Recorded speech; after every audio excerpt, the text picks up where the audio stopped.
পরবর্তীতে মঞ্চে ডেকে নেব নীলকমল দাস, শ্রী নীলকমল দাস। তমলুকে ড্রাগনের সাম্রাজ্য তৈরি হচ্ছে এখন এই মানুষটির হাত ধরে। স্কুল শিক্ষক, কিন্তু তার মুখ থেকে সামান্য কিছু শুনে নেব। ধন্যবাদ সবাইকে। গ্রিন ফ্রেন্ডসের সমস্ত দর্শক বন্ধু এবং সমর্দাকে তো বটেই।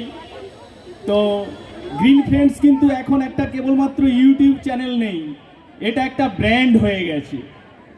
আর এই ব্র্যান্ড আমাদের সবাইকেই এই জায়গায় নিয়ে এসেছে এবং এত জনসমুদ্র, যাতে আমরা সবাই শান্ত এবং ডিসিপ্লিন মেনটেন করে এই অনুষ্ঠানটাও উপভোগ করছি।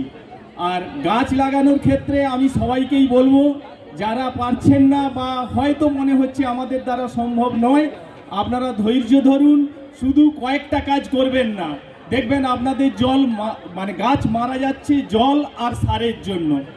এটুকু আপনারা মেনটেন করবেন। আর সবাইকে বলছি ড্রাগন লাগান। ড্রাগন খুবই সহজ, খুবই ইজি একটা গাছ। এইটা আপনারা প্রত্যেকের বাগানে অন্তত একটা করে করুন, আপনাদেরও ভালো লাগবে আর ফলটাও খুবই পুষ্টিকর। ধন্যবাদ সবাইকে, সবাই ভালো থাকুন, গ্রিন ফ্রেন্ডসের সঙ্গে থাকুন।